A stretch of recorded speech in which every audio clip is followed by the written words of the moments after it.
Welcome to Manila Updates TV. Subscribe and press the bell icon for more updates. On the morning of January 5, 2026, the city of Manila awoke to a world transformed. What began as an ordinary day quickly unraveled into a moment of historic crisis. The air was heavy with uncertainty, and across the city, people sensed that something monumental was unfolding. News tickers blared across every screen. China launches, punishment, drills encircling Taiwan. The words echoed in offices, homes, and on the streets, sending a chill through the population. The region, already tense, was now on the edge of a precipice. In Taipei, the response was immediate. Fighter jets scrambled into the sky as PLA warships crossed the median line, a boundary long seen as a fragile buffer. The world watched as the standoff escalated minute by minute. For the Philippines, this was more than distant saber rattling. It was a storm gathering right at its doorstep. The sense of vulnerability was palpable, as if the entire nation was holding its breath. Analysts traced the outlines of China's live fire zones, noting with alarm how perilously close they edged to Philippine waters. The South China Sea, already a flashpoint, now seemed to be shrinking, its safe spaces vanishing. The airwaves and newsrooms filled with military jargon, terms like exclusion zones, force projection, and escalation dominance became part of daily conversation. Tension was no longer abstract, it was a living, breathing presence.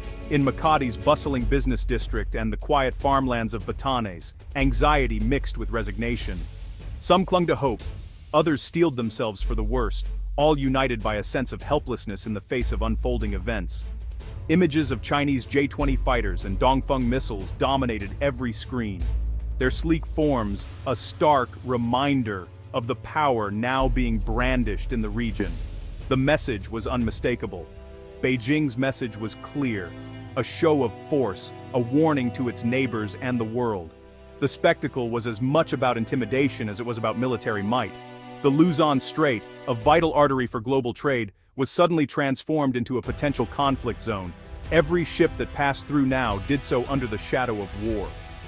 Manila's delicate balancing act between the United States and China was shattered in an instant. Old alliances and new realities collided, leaving the nation's leaders scrambling for answers. The crisis was no longer theoretical. It was a present, immediate danger. Sirens wailed, emergency alerts buzzed on phones, and the city's pulse quickened with fear and anticipation. Every Filipino felt the ground shifting beneath their feet.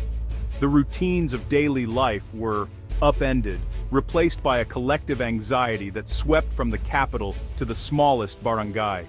The world's headlines spoke of potential disruption and conflict, of a region on the brink. The Philippines was no longer a bystander. It was now at the heart of the storm.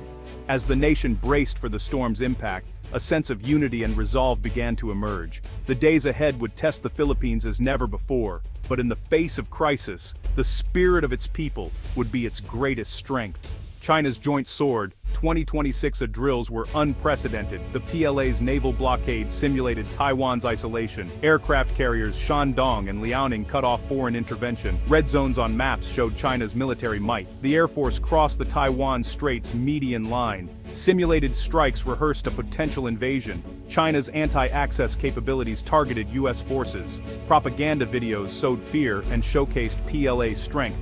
The drills threatened the Bashi Channel, vital for trade. China's maneuvers cast a long shadow over the region. For Taiwan, China's drills were an existential threat. Air raid sirens and alerts reminded citizens of invasion risks. Taiwan's military shadowed PLA forces in tense encounters. The drills simulated a blockade and overwhelming firepower. Psychological warfare aimed to demoralize Taiwan. Beijing's goal: normalize military presence and erode sovereignty. The international community watched Taiwan's resilience. President Lai Ching-te vowed defiance against Beijing. The drills previewed a possible future Taiwan resisted. The threat loomed closer with each PLA maneuver. China's drills impacted the Philippines directly. Aviation and shipping faced chaos as routes were rerouted. The Luzon Strait, a trade superhighway, was disrupted. Economic consequences threatened inflation and supply chains. The PLA's proximity raised national security concerns. Manila faced the possibility of conflict spilling over. China's drills isolated the Philippines from the U.S. The crisis shattered illusions of insulation from power struggles. The Philippines was at the heart of a volatile fault line. the nation reassessed its place in a dangerous world. The Taiwan Strait crisis was not just a distant geopolitical event, it had a deeply personal and human face for the Philippines. For many Filipino families, the news was more than headlines, it was a source of daily anxiety and fear, as loved ones' safety hung in the balance. Over 160,000 overseas Filipino workers, or OFWs, were living and working in Taiwan, suddenly finding themselves at the center of a potential conflict. These workers, who had left home in search of better opportunities, now faced the very real danger of being caught in the crossfire of escalating tensions. Back in the Philippines, families waited anxiously for any news. Every phone call, every message from Taiwan was met with both relief and dread. The uncertainty weighed heavily as parents, spouses, and children wondered if their loved ones would be safe. The Philippine government scrambled to prepare evacuation plans, but the logistics were daunting. Coordinating the safe return of thousands of citizens from a potential war zone required immense resources, careful planning, and international cooperation. The challenge was made even greater by the unpredictability of the situation. For many OFWs, the crisis brought a painful dilemma.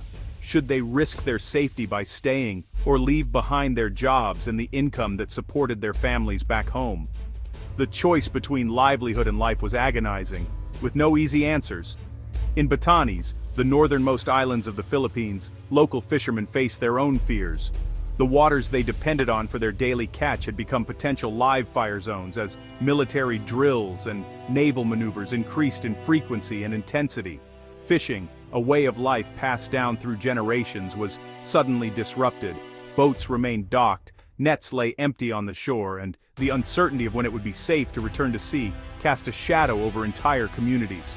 The presence of military patrols and the thunderous roar of fighter jets overhead only heightened local fears. For many, these sights and sounds were stark reminders of how close the crisis had come to home. The Taiwan Strait crisis exposed just how vulnerable the Philippines was to regional instability. Small island communities, already facing daily hardships, now found themselves on the front lines of a potential conflict. The government faced the enormous task of protecting its citizens, both at home and abroad. Evacuation drills, press briefings, and contingency plans became part of daily life, as authorities worked to reassure the public and prepare for any eventuality. In the end, the safety and well-being of Filipinos, whether working in Taiwan or living in the northern islands, remained at stake. Their resilience and hope, even in the face of uncertainty, became a testament to the enduring spirit of the Filipino people.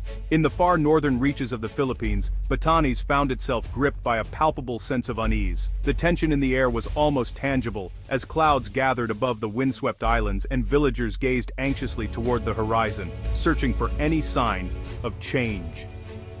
For the people of Batanes, this was not just another storm. It was a moment that would test their resolve and unity. The Ivatan people, known for their resilience and deep connection to the land, suddenly faced an immediate and unprecedented threat to their peaceful way of life. Their daily routines were overshadowed by uncertainty, as families gathered outside their sturdy stone homes, exchanging worried glances and quiet words of reassurance. The roar of military fighter jets overhead and the sight of rough, churning seas in the Bashi Channel disrupted the familiar rhythms of island life.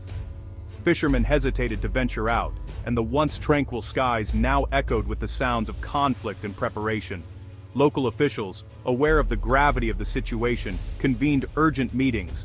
They pored over documents and coordinated with national agencies, determined to create clear contingency plans to protect their people and preserve their unique culture. The local economy, already fragile and heavily reliant on fishing and tourism, teetered on the edge. Fishermen prepared their boats with caution. Market stalls saw fewer customers, and once busy tourist sites grew eerily quiet as visitors stayed away, fearing the unknown. The Ivatan's legendary resilience was put to the test, not by a typhoon, but by a man-made storm of geopolitical tension. Families fortified their homes, bracing for whatever might come, while the community drew strength from one another in the face of adversity. For many elders, the current crisis stirred painful memories of World War II, when Batanes was not spared from the ravages of conflict.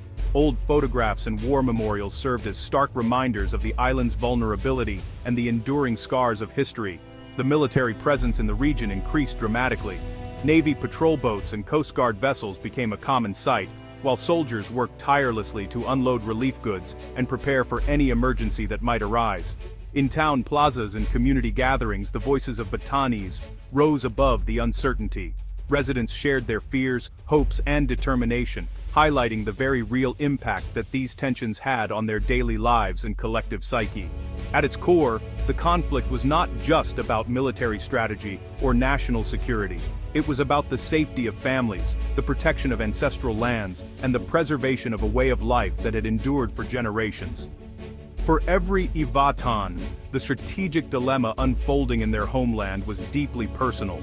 Parents watched their children play with a new sense of caution, and every resident felt the weight of uncertainty pressing in from the outside world. As dusk fell over the rugged coastline, the distant silhouette of a military ship served as a constant reminder of Batanes' vulnerability. The looming threat lingered, but so too did the hope that together, the Ivatans could weather any storm, natural or man-made. The international community watched with alarm. The U.S. condemned China's drills, affirming its alliance with the Philippines. The U.S. Navy monitored the situation closely. Japan protested overlapping live fire zones. Regional partners like Australia called for de-escalation. The G7 expressed concern over regional instability.